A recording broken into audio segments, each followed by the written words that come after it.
Welcome, everyone. I hope you're all tuning in right now to the Women in Work Facebook page as we go live with Michele Rigby Assad. Welcome, Michele. Thank you. So happy to be We here with you. said, Be here with you I online. know you guys got to know we had planned for Michele to join us actually in person. We for our third annual event, and it was going to be in Orlando. And Michele had planned to come. She was going to be one of our panelists at our event that we've had. And coronavirus, I mean, the Rona, right? That Rona is just ruining all of our plans. But, thank the Lord. We just prayed, thank the Lord for the internet. And Michele has a storm coming through Florida. So we're just praying that her electricity stays on and everything goes well. And so you guys, welcome to the Women in Work Summer Series. We are so glad you're here. Just wanted to tell you guys that the Women in Work Summer Series has just been an event that we have held starting in June, now July, and then next month, August as well. Last month, Michele, we had a friend come on. Her name was Whitney Capps.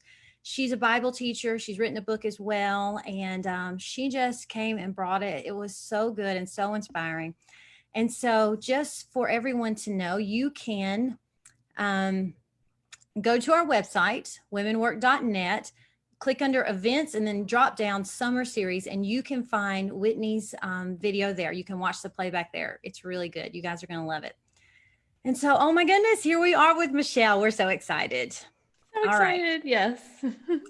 So Michele, just in case some of your people who have not been introduced to Women in Work yet, let me just tell you guys what Women in Work is. First, let me introduce myself. I'm Courtney Moore, founder and the president of Women in Work. And so Women in Work exists to see women confidently step into their God-given calling and view their work as meaningful to the kingdom of God. And so we just really have a passion. We want to see women just have a walk of faith that says, I'm going to follow the Lord. The Lord has called me to this vocation, and I'm going to step fully into that calling in who he made me to be.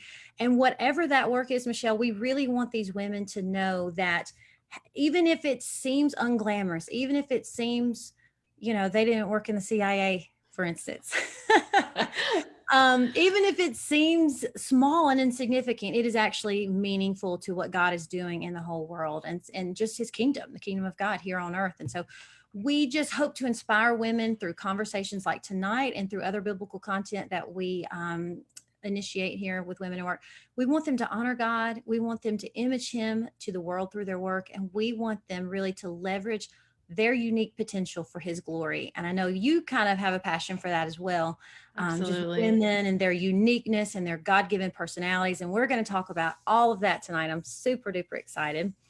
So why don't, before we jump into our questions for Michele, I need to give you guys just a little background about who she is. And as I'm going over this, ladies on Facebook, think about questions you would like to ask her. It might just be questions that something you're curious about, or it could be, you're hearing something, you're really resonating with something she's saying, and you're thinking, oh my goodness, that is totally me. That is my life.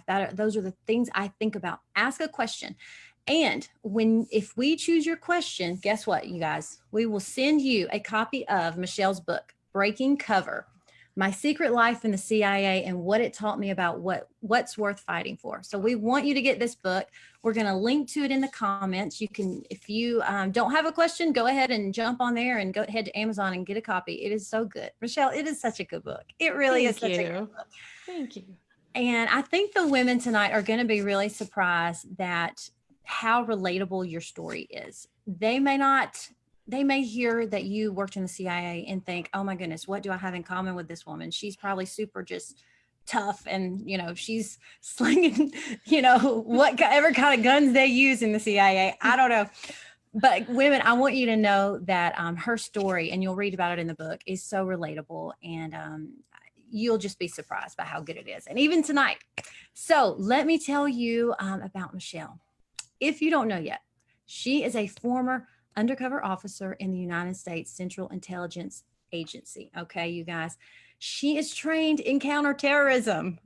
Michele, we got to talk about it. Fun stuff.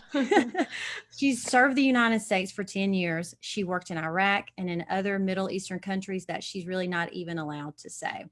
So after she retired, after 10 years in the service, she and her husband, Joseph, who, he was also an agent, they actually joined a group of Americans who helped rescue persecuted Iraqi Christians, you guys. They were able, through the grace of God and the skills they had learned, able to help get them to safety from Iraq into another country. And if you're so curious to learn more about that, of course, you can read about it in the book, but also we're going to link to this. ABC, you remember the show, 2020, the show on ABC, they covered that whole entire episode. Somehow they tracked you guys through the whole thing, right, Michelle? Yeah, they were with us the whole time through the entire evacuation. That is wild. I mean, it was like as it's happening. Yeah, as it's happening, it was a whole hour special, which is a big deal with 2020. So yeah. I mean, I thought when I knew that they had covered it, but I didn't realize, I thought it was just going to be, okay, we've already, victory has already happened. We've already got them out, and it was going to be. They were with us on the ground the entire time. So it was very exciting. And they saw all the drama. It was like made for TV drama, but in real life. It really was, because you could see, I mean, because there were so many challenges just up and down, and you could just, it all just, so we'll link to that, you guys. You'll want to watch that. It's fat. And it's also really cool if you've read the book like I had, and you read some of the names of these cities and some of the people that you worked with, Michelle, and then you see them right there on 2020. So it makes it real. Yeah. Really cool. Michelle also holds a master's degree in contemporary Arab studies from Georgetown University. And today she serves as a keynote speaker when Corona is not going on, right? All of her events have gotten canceled, you guys. You're a trainer and an international security consultant, which I'm sure you have a lot you could share with people. So anyway, I hope as you're listening to this, as I read her bio, I hope some of the things, some of the questions you guys might have for her, I hope you're writing those in the comments. Let us know, because we want to send you her book. We want to send it to you. Michelle, one of the things that I think a lot of people, when I was talking to them about interviewing you, a lot of women are thinking, how in the world did you get from, you're just from a rural town in Florida, right? Correct. Yes. You're just from a small town in Florida. How in the world did you get involved and employed by the CIA? And especially, I mean, I think about women in work and what we're about, and we're all about women stepping into their calling and glorifying God in their work. And I don't think a lot of us are sitting around thinking, I'm doing that as an undercover agent. Yeah, neither right? did I. Talk to us about how this even came about. How did you get interested in this? Tell us. It's such a great question, because, and then really it's people's first question. So no, I never dreamed of being in the CIA ever, because I didn't even know that was a real job or something that I could dream to do. So it never entered my consciousness, coming from a very rural town in Central Florida, from a very simple background. And, but I loved God, and he was a very important part of my life from even being a small child. And so I always wanted to serve him. And thankfully I went to really awesome churches that taught me that, it's not about being in full-time ministry. It's wherever God puts you is your full-time ministry, wherever that is. And so I committed my life to Christ at a very young age. And I said, wherever you want me, I will go. And so I didn't put any conditions on that. No conditions. You never know where you're going to end up. Right.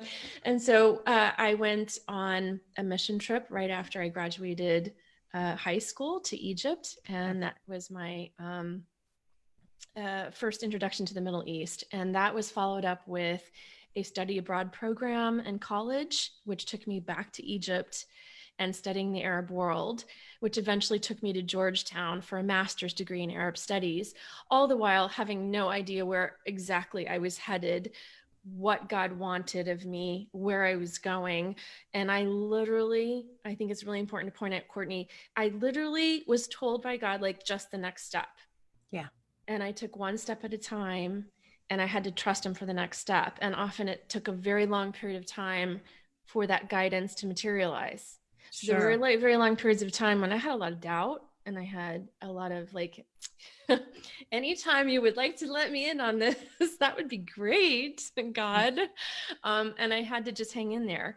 And eventually I got recruited kind of out of Georgetown. That, you know, from Breaking Cover, is a very complicated story. But I think the really moral of the story is that I had no unique background for this. I had no knowledge of this. And yet that's where God placed me, because he knew better than I what I was capable of. That's really good. That's exactly right. And I think it's interesting that that first trip, you said you were in high school, was the first time you went to Egypt. I mean, had you ever been out of the country before that?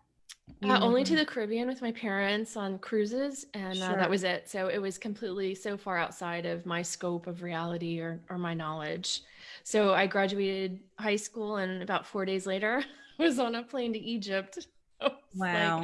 what is this? And you could have never imagined, I'm sure, on that trip, you step off the plane and you're in Egypt, you know, years later, you would be back in the Middle East, maybe not in Egypt, but back in the Middle East serving the United States. So I just think No it's idea. right. Absolutely no idea. These little steps of faith. I think for the women listening, I mean, that's the way it has been with me and so many women I talk to. It's just you can't see miles ahead, but that next little step, God is just so faithful to just light that lamp right in front of you. And I think for all of us, it takes a lot of courage to Yes. step, right? Especially when it's something slightly unconventional. I mean, like, Exactly. no one else is doing that. Why do I feel this passion to understand the Middle East? And remember, this is pre 9/11. Okay. I So, was actually wondering with the timeline of 9/11, right? and I was so, and I ascribe a lot of that interest to having met my husband as a teenager. And so I met him my senior year of high school, this persecuted Christian from Egypt. I didn't know Egypt was a modern country. I Mhm. didn't know they had Christians. And suddenly this young man was standing in front of me talking about how hard it was to be a minority in a Muslim majority country. And it really opened my eyes to, like, wow, okay, people really are dealing with some pretty heavy stuff, like Hmm. persecution. So it kind of gave me, it whet my appetite to understand. So Right. why, what has your life been like? Why is it like that? Why do people treat you like this? And so that passion to, like, understand, to make sense, and to learn is what God kind of put inside of me. And then each little step I took was trying to answer the questions.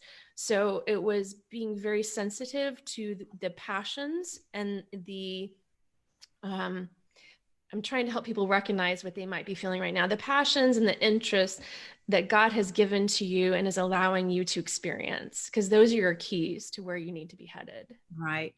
And I think it's so interesting that he really used your husband. He came over when you were in high school. You guys met in high school. He came to the United States. He came to the United States to get his education from Egypt because he was kicked out of university before he even started, because his family had a very well-known ministry going on, and they didn't like his Christian activities.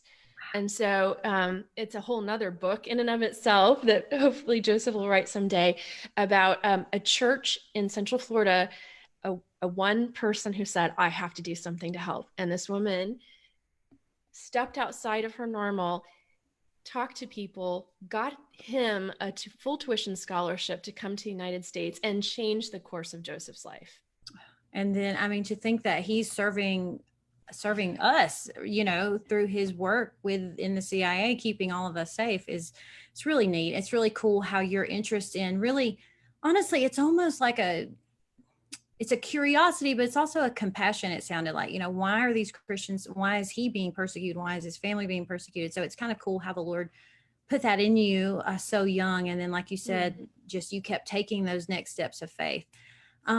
So what about particularly, I mean, you worked with counterterrorism. Is that really what put within you then the desire to see, okay, this terrorism needs to stop? I mean, it's just, do you know what I'm asking you, Like, how Michelle? does that happen, right? Yeah, I mean, it's just a big deal what you did. um, so I think what's quite interesting, again, Joseph comes from a very interesting part of Egypt, from which the roots of the ideology of Al Qaeda comes from. Okay. So he grew up in a place. I mean, he went to school with kids whose parents were secret terror cell leaders. And these people were parts of groups that eventually became Al-Qaeda.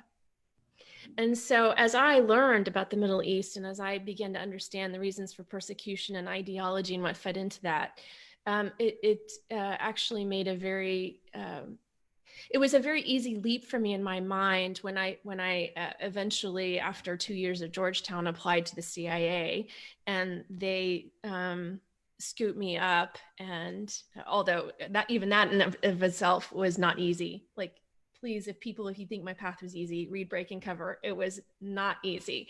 So, but in any case, God used that passion to understand, and it was so applicable to work in the CIA doing counterterrorism operations against these people. I'm a very patriotic person. I love my country. I appreciate my country after having traveled so much of the world. And so it was a very natural outgrowth for me. That makes sense. And I imagine, I mean, for me, when I think of terrorism, it feels so far away, but then if you're sitting there having a conversation and then eventually marry this man, and these are people that he went to school with, I feel like that probably made it much more real life. Yes. That this is just a step away from someone and love. It seems Yes. much more like you can tangible or handle it. Exactly. And so Yeah. that even makes sense to me too. And the nice thing about that was that Joseph really taught me so many things about Arab culture that you can't learn in a book. And you're on the streets of Cairo and you're having these experiences. And so he was so good at, like, I would say, okay, why did he do that? Like, why did he act that way? What motivated that behavior? And so Joseph would explain these things to me, so that by the time I got into the CIA and I had the opportunity to deal with terrorists, for me, it wasn't that part of it wasn't scary or intimidating, because I already understood the thought process, the ideology, the culture, and I was ready for it when it finally came. Right. That actually makes a lot of sense, Michelle. Yeah, that helps. So let me see. I'm looking down at some of the questions. Let's see if we have any questions from our audience yet.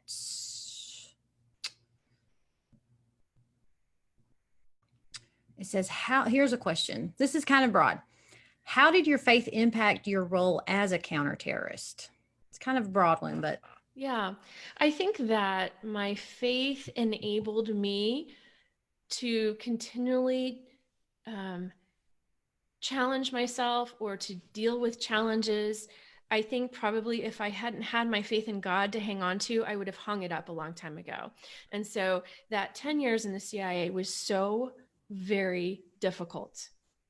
And it was a very tough environment to work in, not only internally in the agency, but also the type of work that we were doing. So it was both. And had I not had a faith in God that I was exactly where he wanted me to be, I would have quit. Yeah. So my faith was actually very critical to the amount of time I spent in the CIA and the choices I made while I was there and the work that I did. It makes sense because, and if you had given up, the opportunity you had to help these Christians may not even have been a thing. I mean, if he had not enabled you really to persevere through those tough times and keep taking those steps every day, I mean, that was just a huge good you did for the world. That, I mean, just think you might not have had that opportunity. Well, what were some of the challenges that what made it so hard? I mean, I know you lived in some tough places, but what were some of the challenges that you faced? So there were both internal and external. So the first major internal challenge that I faced was the fact that I was prejudged about my capabilities before anyone even knew what my knowledge was of the Arab world or my experience in the Arab world, because of my gender, because of my personality. You can see I'm smiley and I'm outgoing and I enjoy people. So I might not be the picture of what you envision as a counterterrorism officer. And my first training mentor actually told me that you're not going to be able to do this job. Yeah. I mean, he was an amazing operative when he worked for the CIA. He was well into his retirement years. And so in his experience, women had only been secretaries. And he only understood that he was a Latin America specialist. So what had just happened on 9/11 blew his mind and scared him. And he thought, you're cute, you're friendly. How do you think you're going to go against these guys? They're never going to respect you. Mm-hmm. And so for a long period of time in the agency, I assumed that he knew better than I. Like, what do I know? I'm like, I used to think that like CIA agents all had, 5 black belts in martial arts and spoke 5 languages, and I'm just a regular person. So I didn't know what I was capable of. Sure. And I allowed that training mentor, because of my respect for him, to define me. Mm-hmm. So it wasn't until well into my career at the CIA, probably I would say about 4 years, until we got to Baghdad, and I had some opportunities there to finally get in the room, get into an operation with a terrorist, to actually conduct a counterterrorism operation and deal with these guys face to face. And until I actually had the chance to do that, I was unable to prove to people that I was capable, or prove to myself. And so when I walked out of that very first meeting with a terrorist, I am telling you, it was one of those like life altering moments where you're like, oh, I don't suck. I'm actually really amazing at this. Really, I was like, all this time I've been thinking I'm like subpar and I'm just lucky to be here, when in fact I'm actually awesome. Listen, I can so relate to that. And I feel like so many women live with this self-doubt. It's an internal thing. It could be internal. We tell ourselves that, or just like you, I mean, to have this guy just tell you that to your face. I mean, and in the book you talk about, he would not even look you, he would not give you the respect of looking you in the eye. I mean, and to think that, I mean, so for women hearing that, let's say they're in a position right now that they mainly work with men who underestimate them, or just really who dismiss what they are capable of, or just don't, frankly, just don't know. They just don't know, and maybe women don't believe they can do it. How can we speed up the process to get there, to say, no, this is what God is, I am confident. That's in our vision, to see women confidently step into their calling. How is there any First of all, yes, the first thing is don't say no. Okay. So I think the first thing is that a lot of women say, I don't know if I'm capable, therefore I'm going to decline this opportunity or this job or this project. Mm-hmm. So the first thing you have to do is say, I'm not sure, but I'm going to try it anyway. Right. That's number one. Step of faith. Step of faith. Yeah, I have no idea if I can run a counterterrorism operation. I have no idea, but I'm going to try anyway. And then the second thing is to realize that your approach to the problem set, whatever that is, I don't care what the career is, I don't care what the project is, your approach is likely to be very, very different than the people who've come before you. Mm-hmm. That doesn't make it wrong. Right. In fact, that could be the most successful approach, which is what I ended up realizing. I was like, wow, okay, so the things that I was told were my negatives were actually my positives. So you thought I was like too empathetic, and I was into people too much, but actually it was those skills that allowed me to interact with terrorists, just to make a connection. How do you make a connection with a terrorist? Well, you have to have people skills, and you have to have empathy, and you have to know how to present yourself to them in a way that's going to be effective. Well, I had that. I didn't know I had that, and I didn't know it was applicable to working with a terrorist. So until I allowed myself to take on challenging tasks, even when they were intimidating and scary, I would have never figured that out. Right.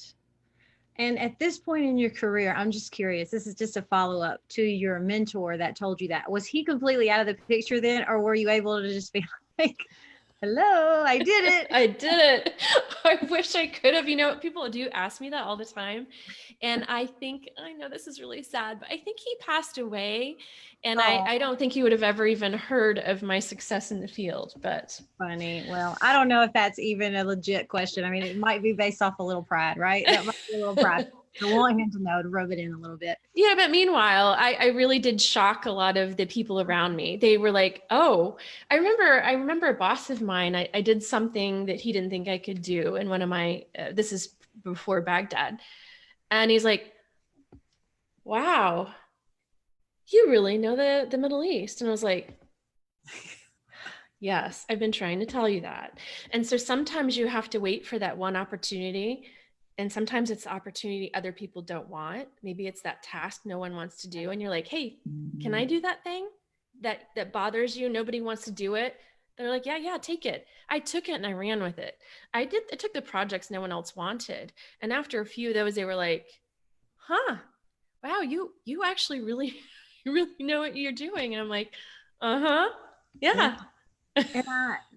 And you really, before you had these opportunities, you weren't just in the background scrolling through Instagram. I mean, you were working hard, learning, right? I mean, you Yeah, didn't just sit back. You were very active to become good so that when the opportunity came, you were I was ready to ready for it. use it. Yeah. And in fact, I didn't know what I was preparing for all those years. So I think there's a lot of times when you're like, I don't know what God's next step is for me. That's right. And I tell people, you know what? That's okay.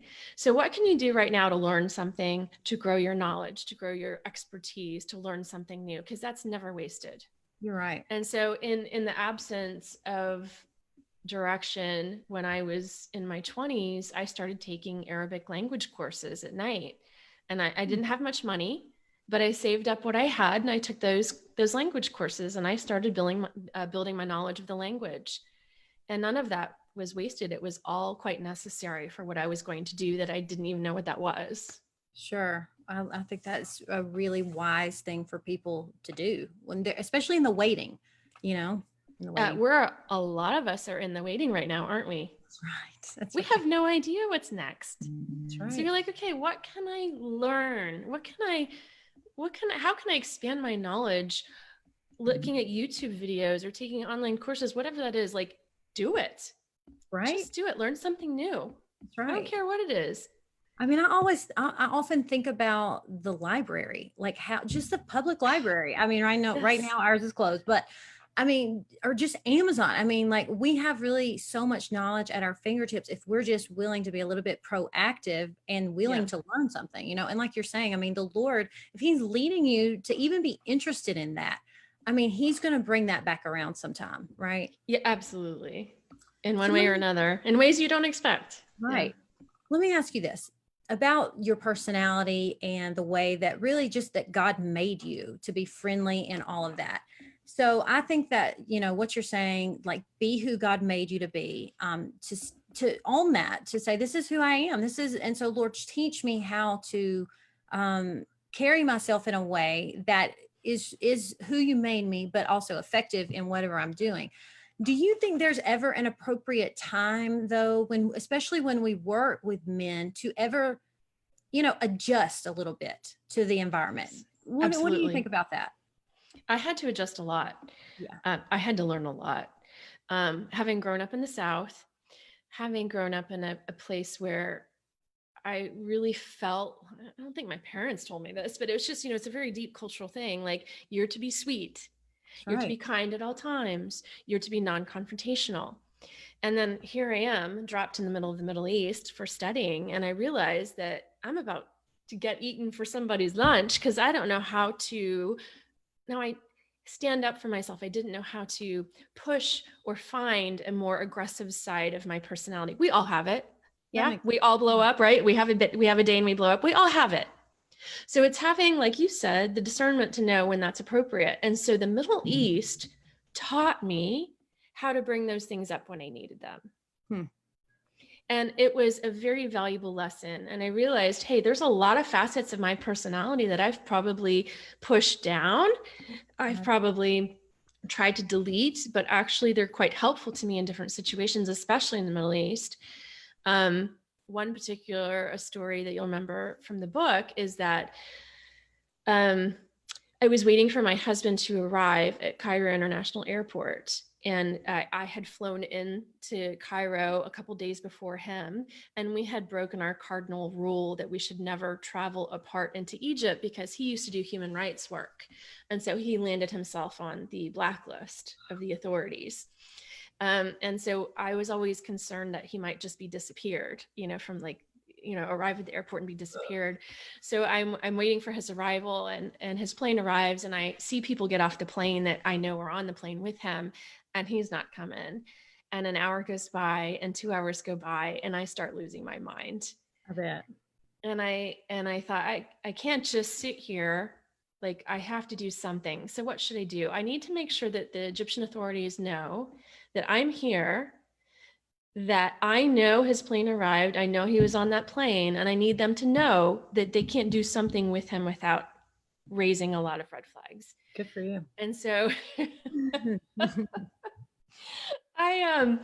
my alter ego came out at Cairo International Airport.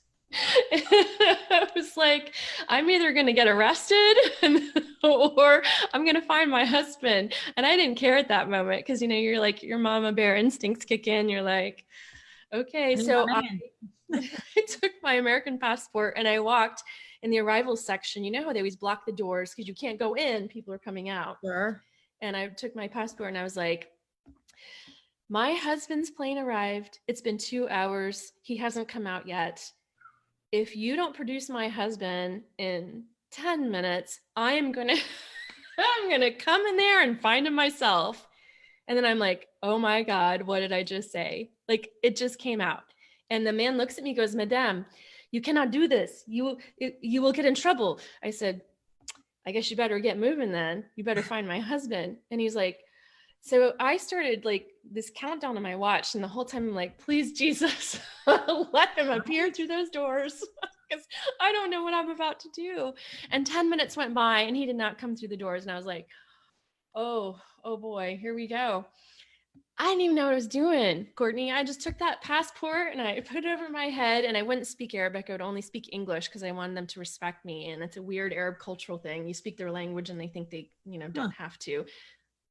It's wrong, but whatever. So I took it and I was like, I want my husband. And I said to him, I'm going to break through this door and I'm going to cause an international incident, or unless you produce my husband. And he's like, no, don't do it. And I walked in the door and I start marching. Oh my gosh. This sensitive part of the airport. And I'm like, what do I do now? What am I doing? And what do I do now? Oh my God. Like, I just marched in here, but where do I go? And as I am breaking through the security is like coming and converging onto me from like every direction in the airport. I look across the hangar and I see Joseph. And I was like, oh, Joseph. And he's running towards me and I'm running towards him. And he's like, what are you doing in here? I'm like, I'm here to rescue you. What was going on with him? So they were holding him. Were they? What you call secondary. And so they were holding him. And it actually, by the time I actually went in, it was like 3 hours of holding him. And I don't know what they intended, but I wasn't going to sit around and find out. And so they finally rushed his passport to him in this moment as we met in the center. And then we walked out together and I was like, wow, I don't know what just happened. But so I understood what buttons I could push. I found the personality I needed in that moment, and it had to be very aggressive. And there were many times in my experience in the Middle East where that was absolutely necessary. Just get walked right over. So you have to understand the culture you're in. You have to understand their expectations, and then you have to adjust. And that's what you do in the workplace too. That's so true. Okay, I'm getting all kinds of questions here. Just a minute. Sorry, there are so many and they're all so good. Oh, woohoo. Thanks you guys for all the questions. How did you learn to balance between work and personal life, especially considering your husband worked with you? Ooh, I mean, we had no balance. So much stress too. I mean, there was no personal life. There was like literally we were in so many war zones and pseudo war zones, and there was no personal life. And which is why really about 10 years is all we could do. Is just exhausting. Because when you guys, I read in the book, you lived in your apartment or house, and then you guys would carefully make your way to you called it the compound, or what did you call it? Compound. Yeah. Mm-hmm. And that was secure, that was safe. And you would do a lot of you might actually talk about what you actually did. A lot of some of the paperwork and that kind of thing, preparation, all the things. And then you would just try to make it home. I mean, is that kind of how life was? Yeah. that was life for the majority, I would say 10 years. Because we lived in places where we knew Al Qaeda was running around. Yeah. Obviously, we knew that from our intelligence, and they were on the streets with us. So every time we left the place where we lived, our home, and every time we traveled anywhere, we were constantly looking for hostile surveillance. And Mhm. that's how you live. And that's a very exhausting way to live. Right. Yeah. And in the book, you talk about, I guess this was in Iraq. I mean, you would just be sitting in your office and all these shells and mortars, and you guys would have to get up and run to safety. I mean, you laugh now, but I would have been crying. I would have been completely terrified. It was ridiculous. It was so I mean, ridiculous. you survived that. Yeah, it was a whole year of that. And I think that one thing I learned, I learned so much in Baghdad. I'm telling you, this one year was like all life lessons were learned in this one year. But um, we had 3 R&Rs throughout that year. Okay. And they I would call them mental health requirements, because as someone got closer to that R&R, you could see they were like mentally coming apart at the seams. And so I believe that when you're under great stress, you have to be very cognizant that you are, and you do have to take breaks. And Yeah. for us, those breaks were absolutely critical to like not completely falling apart. It might sound funny, you had 3 R&Rs in one year, but like they were absolutely You necessary. needed it. Yeah, actually, one of the questions we received is about this stress. It says, how did you find ways to refuel yourself or decompress in that environment and allow yourself to chill? Were you able to connect with other believers for Bible study or worship? That's a great question. Really, no. No, we didn't have any of that. And Gosh. and I think back, like, how did we get through the intensity of that? You don't Mhm. have the support of your parents or your siblings or your loved ones, your best friends. Like you're out there. I honestly don't know, but it was the grace of God, and there were a lot of people praying for us. Our family members primarily, and our best closest friends. Sure. That was all that kept us head above water, because it was tough. There was no reprieve from the difficulty of those living and working challenges. That is so tough. Yeah. And your family, because when we think of CIA undercover, we think, okay, you've got to come up with this alias. Nobody can know what you're doing. But your immediate, tell us, who knew what you were doing? So, I would say most of my immediate family knew. The CIA was always very clear about this. Like, who can handle your secret, because whoever you tell has to keep your secret. And so if one of your parents is going to be so proud of you that they're going to want to shout it from the rooftops, then you can't tell that parent. Sure. You have to have a cover story for what you're actually doing. If they can keep your secret, then yeah, absolutely tell them. And so I would say most of my core family and a couple of my best friends, they knew we worked for the CIA, and they knew, of course, where we were stationed. And of course, they didn't know the day-to-day of what we were doing in our operations. And I think probably that was quite hard for them. I bet. Yeah, but they generally understood kind of what was going on. Were there the people that you guys worked with, were you guys the only believers that you knew about? Were there other Christians just in the office even? Every location was different.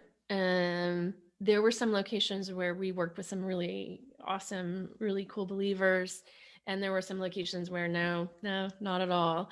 So That's it so was a really tough. mixed bag. Yeah. Yeah. And there was a lot of, and I go into this a little bit in the book because I wanted to be kind of clear about what the environment was, but it was tended to be a very hostile work environment.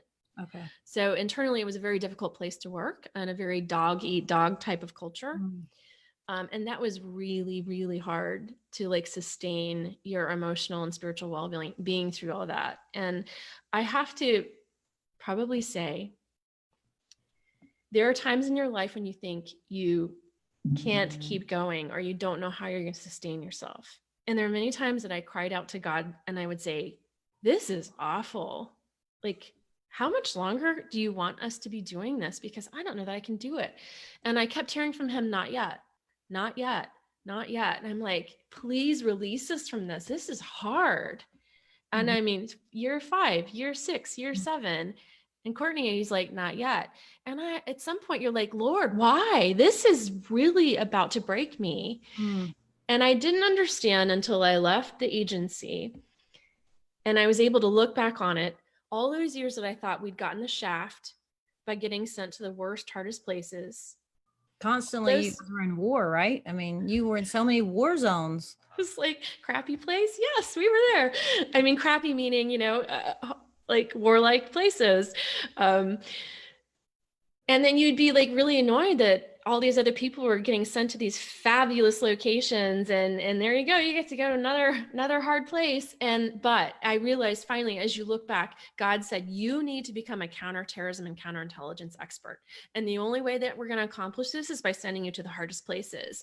And so when you look back, you say that was the hardest thing I've ever done, but I am emerging from this so well schooled in these areas that it is beyond belief. Mm-hmm. And then, of course, you see in the latter part of Breaking Cover how that was used in the service of a greater cause outside of the agency, which we could have never anticipated. Well, let's talk about that. Let's see. So you guys, you came home. You finished up your 10 years. You came home. You're back in Florida. How did you guys get connected to these persecuted Christians? And tell us just a little about how you were able to help them. So Joseph had done prior to the agency human rights work, supporting all kinds of religious minorities, Christians and otherwise, especially in the Middle East. So that was always something we were very closely connected to. And of course, it's his life experience. Sure. So after we left the agency, we spent 4 years in Abu Dhabi, which is in the United Arab Emirates. And after 4 years there, we felt the Lord leading us back to the United States, which was so exciting. And we came home and I had this urgent feeling inside me that Joseph needed to contact a former boss of his. And like time went by, I mean, we had only been home for a month and we were just trying to like live again, like reestablish our lives. And it kept saying like, you got to contact her, you got to contact her. And so what ended up happening was we were put in contact with a group of people that were trying to help persecuted Christians in places that ISIS, like in Iraq, where ISIS was taking over these ancient Christian villages. And so they wanted help operationalizing this idea of, can we save some of these people? Sure. And so that was in 2015, summer of 2015, when all kinds of waves of refugees were coming across the sea borders and the land borders into Europe from every direction. So it was the worst time to be trying to help Sure. refugees of any stripe.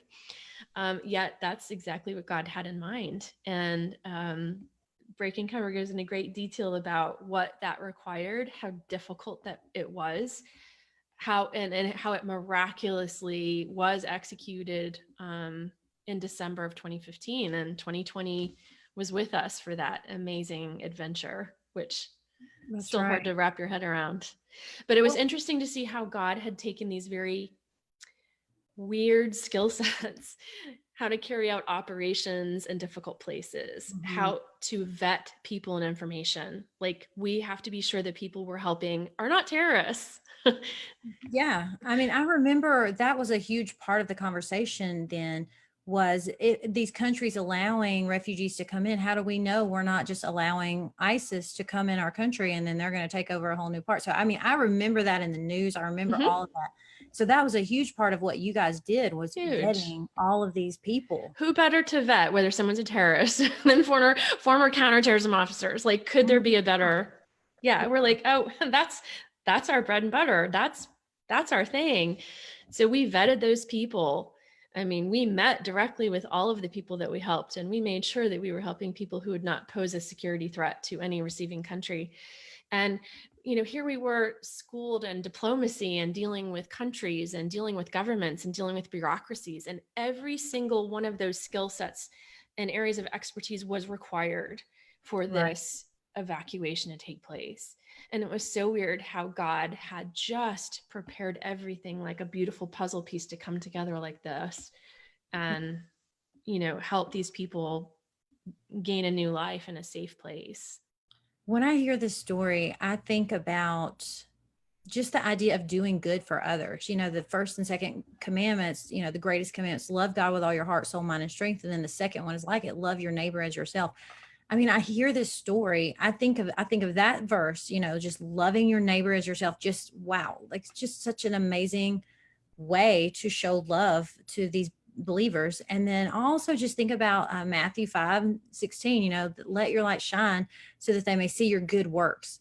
I mean, just the fact that God had all of that planned out for you all, for these people he loves, these people he cares for that were just being tormented over there. So do you have any idea, have you been able to keep in touch with any of these people? Or I know you guys worked with Father, I forget his name. Father Father Douglas, Douglas. yes. I mean, have you been in touch with, like, I watched the ABC the 2020 and thought, oh my gosh, I hope these people made it. I hope they're fine. I hope they adjusted to life in Slovakia. It was very hard. So Father Douglas, who, as suggested in the book and as online, I mean, he was tortured for his faith, and he was multiple times. He was shot and tortured. He eventually, not long after the evacuation, was able to go to New Zealand and do and work for the church there. Oh, okay. And I think he really needed the respite from all he had been through. So yeah, we've been in touch with him through this time. And then there are several families that we've remained very, very close to and communicate with often, who are in Slovakia. And it's a hard life. Like, imagine being dropped into Tokyo and like, you got to learn to speak Japanese and function in Japanese. Like, it's a hard thing. And they're doing it. They're surviving. A few people, when Mosul was liberated and many parts of northern Iraq were liberated, very unwisely decided to go back. And then soon thereafter said, can you get us out a second time? Oh, no. No, actually you can't, because you've now rejected your ability to gain asylum in Europe by going back to the place where you were persecuted. So that was very unwise. But there are some families that have really taken on huge challenges and are learning to live in a completely new and different culture. And I admire them greatly. It's a hard thing to do. Yes. Okay. One of the questions we have has to do with this. It says, toward the end of the book, you mentioned a couple of refugee organizations that you consulted with. They want to know if you're working with any of those now, and for those who have interest, is there any that you could point them to, some of these organizations that they would like to maybe help with some of the refugees? Are you familiar with that now? So we're not actively involved with an actual organization. So most of what we do like on a individual basis. Sure. But if you could put me in touch with those, I'm happy to put them in touch with a few of the organizations that I know that do good work that I trust, which I don't say that very easily. Right. Yeah. Right. How about looking back on some of those tough experiences that you walked through where you just thought, I'm not going to make it? Was there ever any time that, some scripture that ever really spoke out to you, or even like a song, or, anything like that, that you just felt like, wow, that is how the Lord pulled me through that, Yes. So let me pull this up. Because so much of our journey has been a really challenging one. And I will be very honest, there was a lot of suffering and difficulty involved. The one thing that has always comforted me is knowing that God is ordering my steps. Right. And so even when they're really difficult, there's a reason for that. Like I'm going to learn something through that scenario. I'm going to gain experience that he requires me to have for this other thing he has for me. This is so sweet. I'm getting texts from friends who are watching the program. That's so nice. The Lord, so this is from Psalms 37. The Lord makes firm the steps of the one who delights in him. Though he may stumble, he will not fall, for the Lord upholds him with his hand. And I'm telling you, it makes me cry, because I just want to do whatever he wants, whatever he has for me. And I hope that I'm honoring him in my words and my life, because it's really the most important thing to me. Sure. I think that's beautiful. And just having read that book and then you mentioning that verse, it fits I can see why that was so meaningful to you, because it just fits so well together with your experience. So, Yeah. um, seems like there was maybe one more. Hold on. I know we're getting close to our time being ended. How about this is just a kind of curiosity question. Sure. For some of the people who have read the book and heard your story, has anyone been inspired to serve our country through a job they believe God called them to, in intelligence or diplomatic corps? Does that make sense? Have you heard of anyone entering into the CIA or doing work because of your story? I guess might be what they're asking. I get so many messages on Do Facebook you? and LinkedIn and from friends of friends. And so I think I need to get a bonus from the CIA for helping to hire some really awesome people, because I'm always answering questions about careers and intelligence and how to get into the CIA. So yes, the answer is yes, Okay. absolutely. Yeah. Well, another question we had is, what's one thing you would advise for anyone looking to get into this? What advice would you give, especially women, in this? So I would say a couple of things. The first thing is read Breaking Cover, because it gives such a good overview of what life really is like, what it's like to be undercover, what are operations like, a little bit what training is like, um, and of course it's hard to get in. So I tell people don't agonize too much over whether you're going to do it, because you don't know if you're going to even get a call back. Put your resume in, see what happens. The other thing I would say is that kind of the state of our nation is very unstable right now. And I think that a lot of agencies have become quite political that should not be political, including the agency. I mean, our job is to not give policy recommendations. It is simply to collect intelligence so that our policymakers can make those decisions. And so we need to get people hired into the CIA that are very strong in their faith, very strong personalities who can deal with really tough situations, really tough people, and who can have a vision for doing things in a better way than it's currently done. We deserve better. We do. Mm-hmm. And I have hope for change, but it is a bureaucracy and it's very hard to steer the Titanic. So Gosh, Michelle. Wow. Okay, that's a good question they asked. Well, thank you for that. Um, well, I have so many more questions. I want to know. I just I'm so, especially the ISIS thing. I mean, I just remember when that really became a thing and how terrifying it was to me. You would watch the news and, especially Christians, it seemed like were just being slaughtered over there. And so, I mean, when were you on the field when all of that rose up? I mean, I guess 2015, that was when you rescued these Christians. So I don't know if I'm thinking of, so for me, so ISIS is really just a reformulation of Al Qaeda. okay, Anybody who's splitting hairs about what's ISIS and Al Qaeda, it's really a silly discussion, I see. because it's the same people and it's the same ideology and it's the same stuff we were dealing with in our careers. And it Mhm. started ISIS started morphing towards the very end of my agency career, or starting to come up. So none of that is shocking to me. But I think I think probably what people are shocked when they meet me and they hear me talk about my experiences is how much I enjoyed dealing with bad guys. Like, I don't get it, Michelle. I don't what? get it. But the challenge, just the enormous challenge of walking into a room and knowing that you're at a complete disadvantage Yeah. because that guy thinks that you are an idiot, you are unstudied, unlettered, uncultured, whatever, all these things. They don't think you should know anything about the Middle East or the Arab world or Because Arabic. you're a woman, Because particularly. you're a woman and you're a Western woman and you're an American, so you should know nothing about anything. So, walking into a room saying like, I know I'm at a disadvantage, but I've studied you enough that I know that. So I Sure. have to come at you and I have to poke holes into everything that you're thinking about me and I have to prove the opposite and I've got to do it quickly.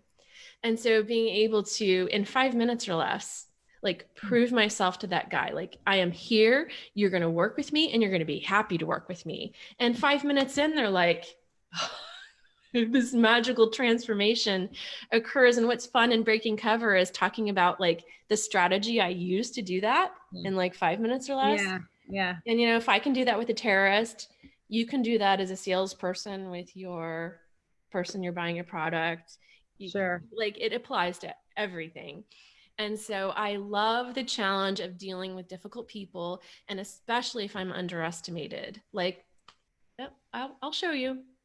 I think it's so interesting that the Lord just like, you're just like this sweet woman. And then the Lord just like put this fight in you, like, I'm going to stand up to a terrorist. What? Come at me. I mean, it's like, I just think that it's so fun and awesome that the Lord put that in you and then used you to do it. So, and just, hey, as on behalf of the other Americans watching this, thank you, Michele. Thank you for serving us and keeping us safe. I mean, it was an honor, and I was just so glad to have the opportunity to do it. Joseph and I were just, to be able to do that was a great thing. I know. Yeah. Well, thank you. Well, I'm looking at the time. Unfortunately, I think we're all done, you guys. I hope we got to several of the audience questions, so I feel good about that. But so, Michele, thank you so much for coming on. You're very welcome. It was a delight, and I'm very happy that we had a lot of people engaged and participating. And I would love it if anybody wanted to give you feedback about what resonated with them, both for my knowledge and your knowledge. Yeah, let us know what you guys loved and what if we can always bring Michele back. If you guys have more questions, we'll bring her back. Awesome. Thanks, Courtney. All right. Well, ladies, also, before you guys tune out, I want you to mark your calendars for next month. We are going to finish up the Women in Work Summer Series. We are going to have on next month Donna Gaines. You guys, some of you might have heard of her. She is a pastor's wife out of Memphis, Tennessee. She is an author. She's written Bible studies, and she's also the founder of a nonprofit called Arise to Read. And it's just a really cool nonprofit that supports Memphis public school children with their reading skills, and it actually helps. She connects volunteers to these children so that they can beef up their reading skills. And really, it's an attempt to break the cycle of poverty there. So they've seen a lot of great things happen with that, and they connect them to after-school Bible study. So mark your calendar for Tuesday, August 18th at 7:30 p.m. Central. We'll be right here on Facebook Live. Guys, go get this book, Breaking Cover. Go get it. We put the link in there. All right. Thank you, Michele. Thank you. Thank you guys for watching.